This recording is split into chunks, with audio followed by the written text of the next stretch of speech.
So you know that Hillary said she would put Bill in charge of the economy if she's president. We all know Bill would prefer to be in charge of the White House interns. Am I right? Come on. He's a little horny. It's a job. Somebody's got to do it. He's a randy fella. Somebody's got to do it. He likes the ladies. But he was being interviewed. I'm telling you, people, when they try to go help Hillary Clinton on television by being interviewed, it just hurts her.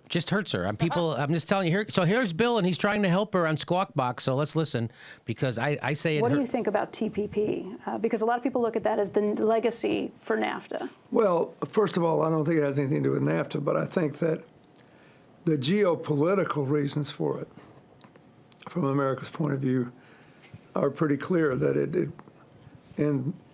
it's designed.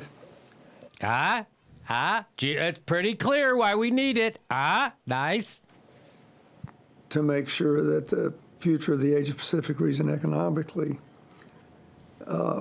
is not totally dominated by China. I think it's pretty clear what Hillary said about it, and that is that there needs to be provisions on currency manipulation that are enforced, and there need to be, again, measures put in place in America so that we take care of whatever dislocation ever happens simultaneously.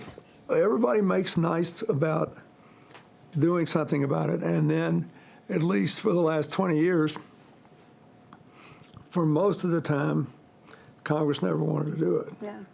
And you just can't do that. It's not true. In places, especially where there's physical isolation, the market economy will not make up the difference unless there is a real investment or a real investment incentive or both. What's the right corporate tax rate to make sure that you're bringing? So there he is on the TPP. Again, he's making the case. Got to have it. Jimmy, I was ready for him to say, excuse me, what was the question? He didn't seem like it was very direct or sufficient, and I don't understand what he said. Geopolitical? The geopolitical reasons for the TPP are clear from America's standpoint. So what he's doing is he's winking and nodding at the donors. Right, Robert? Wouldn't you agree that's what that is? Like, hey, don't worry about it. We know why we need this, and blah, blah, blah. I mean... No, I think Bill Clinton likes to talk policy is the reality. So you think and he's babbling? I think he went in and he was just off message. And the reality is, I think he just likes to talk policy. And he's for the TPP. He was explaining like, oh, I'm for the TPP. I think it needs to be fixed this way. Da, da, da. And it never occurred to him like, oh wait, this is not good campaigning.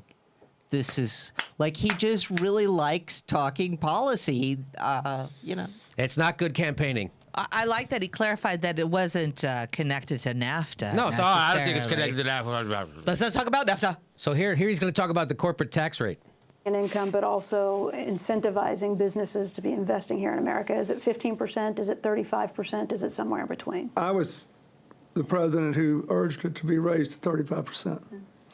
But when I did it, it was precisely in the middle of the OECD countries. It isn't anymore. So I think it should be lowered. This is just me now. I'm not speaking for you. I think it should be lowered. Yeah, you should stop speaking, because this is not helping Hillary. You coming on saying, I think we gotta be a little bit friendlier to the corporate.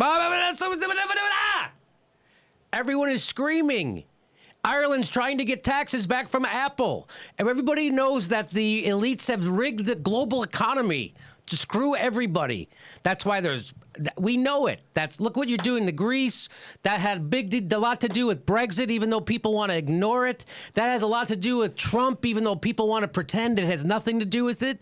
Economic insecurity is what's breeding this electoral system, why people won't come out for Hillary because of that. And we all know, Lou Dobbs told us that everybody knows the effective tax rate on corporations in America is about 17%. Everybody knows that. Technically, the corporate tax rate in Ireland is 12%, but in effectiveness, it's below 1%. So, I think Clinton is talking about like competing with Ireland, clawing back, things like that. but he's a wonk. I mean, the thing that I really miss about Clinton is that he's like, well, here's what I think and here's why I think it, and he's willing to get into the details where you can actually like pull apart, like, okay, this is what I think is wrong with that, instead of just talking these broad strokes. And I really have always loved that about Clinton. He likes to talk about things in detail, but he's a horrible campaigner because of it. Well, he is here. Like this is That not, doesn't help, right? Hank, do you think that helps? No, not at all. I think it's also safe to say that Michelle Obama's vegetable garden isn't going to be doing so good. He ain't taking care of it when he's first lady. That's what I'm saying. What I mean, though, is about him. He can't resist. You want to cut that part out, feel free. Hell no, that's staying in. You kidding? This is the Hank show. No, he can't resist that kind of what Robert said, though. He can't resist getting into the muck. He loves this sort of stuff. He loves being, I mean, it serves his ego. He's going to get in the White House, and he's not going to be a passive first husband or whatever. Mm-hmm. I'm not saying Michelle was either, but she was pretty active. But yeah. America needs to cut back on their corporate taxes the way Chris Christie needs to cut back on his vegetables. Yeah. And every time I see President Clinton, I think the reason our country is where we are is because of him. I ultimately hold him accountable for all the stuff that deregulated Wall Street, deregulated the telecommunications. That's why we only have 6 companies controlling all our news. What else did he did? He did the deregulation of Wall Street. He did the deregulation of telecommunications. I'm sure he did some more. He destroyed welfare. He gutted welfare. Signed NAFTA. And that's right. NAFTA. Yep. But by the way, let me say something about NAFTA and about the TPP. And he very briefly touched on it. One of the things that I think people miss about NAFTA and the TPP is part of what they were designed to do was help people in third world countries. They were supposed to raise standards of living in third world countries, and that's part of what's in TPP. And he very briefly touched on it. And I think that a lot of people don't give that credit. Like, that was the intention. I don't know that it worked. I don't think it did.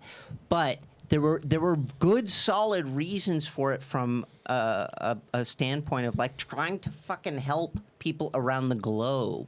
Are you talking about where he talked about the remote geographical islands and he punched his hand? Right. That sounded like colonialism to me. Like, these people, they don't have market economies. We're going to bring it to them. And it's going to be under our evil rules, not China's evil rules.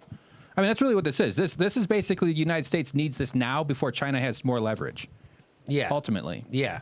And because they're the real hegemonic partner in the Pacific. And I was also highlighting the idea that that's why I got a Bush presidency, is because of his presidency. That's right. Yeah. People weren't excited about Al Gore. They didn't show up, and a lot of Democrats voted for George Bush. A lot of them.